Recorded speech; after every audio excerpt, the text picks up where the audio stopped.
Hello बच्चों, a very good morning to all of you. आज हम आपको कक्षा 5वीं की कविता 9 पढ़ाएंगे, जिसका नाम है एक माँ की बेबसी। अब यहाँ पे बेबसी का अर्थ होता है लाचारी या विवशता। इस कविता को कवि कुंवर नारायण जी ने लिखा है। तो बच्चों, सबसे पहले हम देखेंगे कि आपको कविता से पहले एक पैराग्राफ दिख रहा होगा।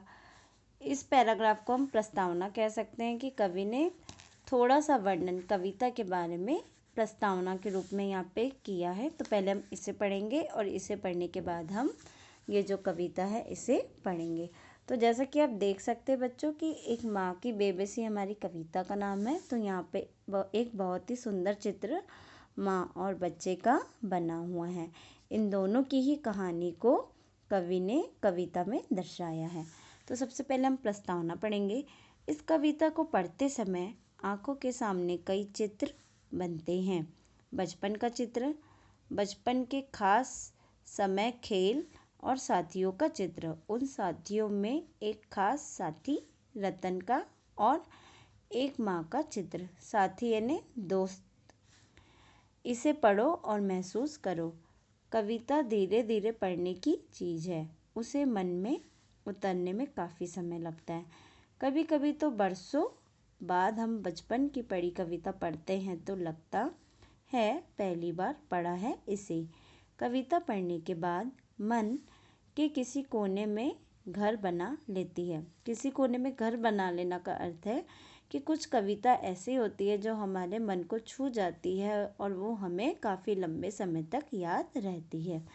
किसी मौके पर वह उभर आती है। कविता, कहानी सबके साथ यह होता है, इसीलिए हमें इससे चिंतित होने की ज़रूरत नहीं कि कविता एक बार में पूरी तरह समझ में आ रही है या नहीं। अगर उसे सिर्फ एक चित्र ही उभरता है तो भी कविता कामयाब है। तो बच्चों, अब हम अपनी कविता को शुरू करेंगे।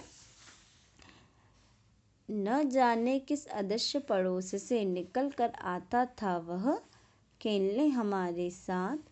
रतन जो बोल नहीं सकता था खेलता था हमारे साथ। तो सबसे पहले हम बताएंगे कि इस कविता में कवि कुंवर नारायण जी ने रतन नाम के एक लड़के का वर्णन किया है जो कि गूंगा है, अर्थात जो बोल नहीं सकता।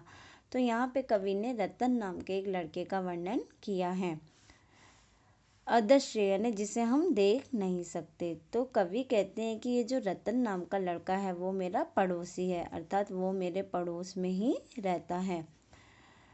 तो कवि कहते हैं कि वह मेरे पड़ोस में ही रहता है।